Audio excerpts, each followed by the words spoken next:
Hey everyone, I'm Nathan Cassidy and welcome to another Unmask Yourself video. The reason for today's video is to discuss racism and similar behaviours, along with the hope of motivating non-violent individual and societal growth. Apparently choosing to not weigh in on the events of the world in regards to the death of George Floyd and the Black Lives Matter movement in a rapid and reactive way makes me a coward, a closet racist, and just highlights my white and male privilege. To those of you that have this viewpoint, I respect that you're entitled to your opinion. Just like I'm entitled to approach global issues like this in a way that I feel comfortable with and in a time frame that I feel is appropriate. In the past, I've rushed into situations without taking the time to rationally go over things with a clear mind. I didn't want to do that here given the seriousness and sensitivity of the situation. This is my third attempt at recording a video, given that I wanted to take the time to go over it properly so that I felt comfortable and confident with what I had to say.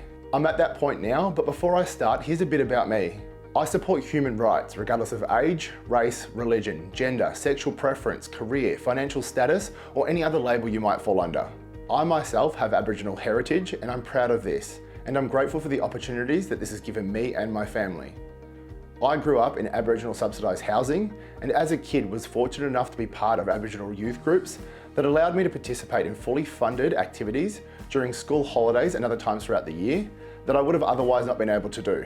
After leaving home at 15, I was also able to participate in work readiness programs and other social group programs through the local Aboriginal support centre that not only gave me opportunities I otherwise wouldn't have had, but also gave me something to do that kept me away from drugs, alcohol and other destructive behaviours. Had it have not been for my Aboriginal ties and the relationships I had built within my community, I don't know where I'd be today.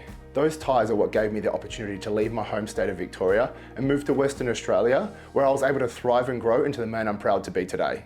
So with all that being said, to those of you that believe that I'm a racist based on face value information that you've used to make an assumption without knowing me and my story, I want to use this opportunity to highlight the behaviour that you've shown towards me replicates the racist behaviour you're actively trying to address. You have made a judgment of me based on face value information and have categorised me as something I am not due to an association you have with my actions or inactions. The behaviour of generalisation and association and the harmful actions that can be taken in response to these things is the real issue that needs to be addressed and isn't selective to racist or one group of people.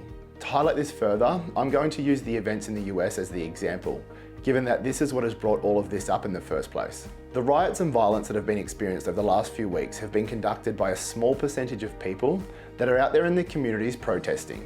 As a result of this small percentage of people though, states and their governments have put in place rules that labelled anyone that falls outside of these rules as a threat, and has seen many of the innocent peaceful protesters being unfairly treated and punished. This is a generalisation on the government's part and replicates racist behaviour. This is also the same treatment that police have received in response to George Floyd's death and even before then too. In the US, there have been 4,728 shootings by police since 2015. Which equates to an average of just under 946 people a year. Of the total number of deaths, 50% were white, 26.5% were black, 19% were Hispanic, and 4.5% were from other racial groups.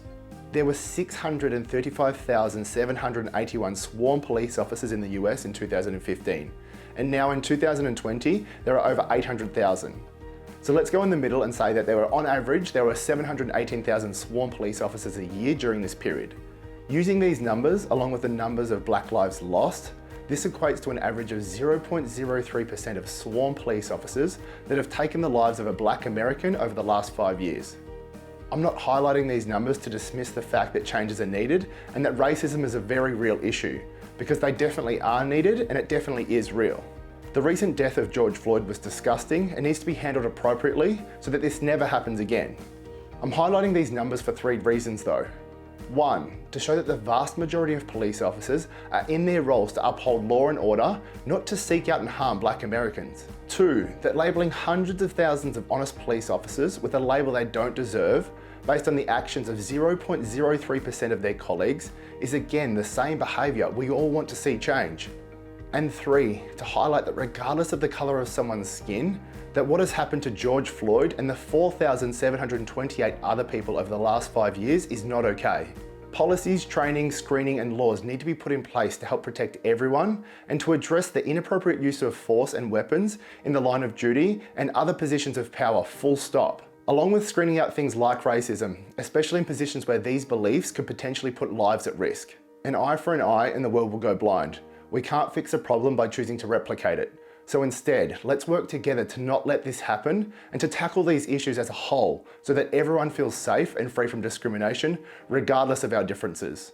Much love, everyone.